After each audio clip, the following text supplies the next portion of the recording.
برای گذراندن مشغولیت‌های همین مؤسسه عیانیت‌ها نبود. های شرایط‌های امروزه به همه معلوم است.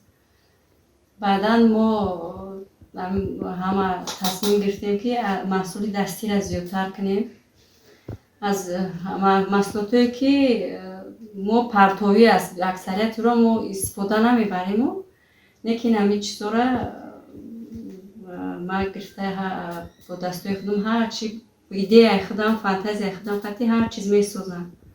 چیزی که ملی است یا از فکری خودم میبرم، نه که بسیارتر اون چیزی که با دقت جلب کننده است شبکه‌های اجتماعی در وارد میشم. شبکه اجتماعی فقط برای تماشا نیست، البته باید که یک چی بیاموزی، یک چی برای خودت قبول کنی.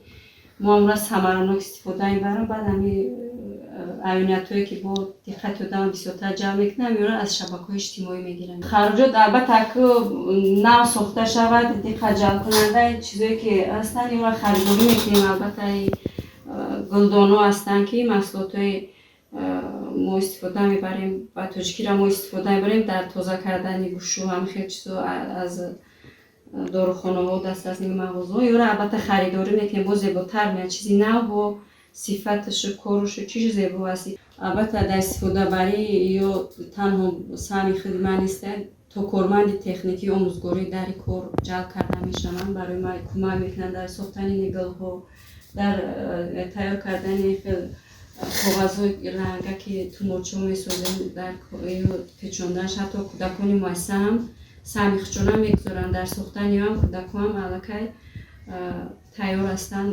یک چند کودکی ما میتونن چنین مرغابیچه ها ساخته توانن. البته کارمندان پر تا تکنیکی آموزگاری با این کار جلب میشه. تو حتی پاسبان ما هم سهمی خودش در ساختمان یعنی محصولات ما میگذارن. مثلا سیمه پیچوندن چیز زن در مشکلی میاره، ما را پاسبان در وابسته میکنیم، پاسبان میپیچونه سیمه میره، ما امیره گل میسازیم. وقتی مشغولیت ها از روی همیه گذرانده میشود، مشغولیت ها داریم ما در مشغولیت ها البته یعنی طور استفاده میبریم. هر مهمانی میاد یا که سنجشگر میاد البته همی عیبی ما را میپیچونه در این استفهامون.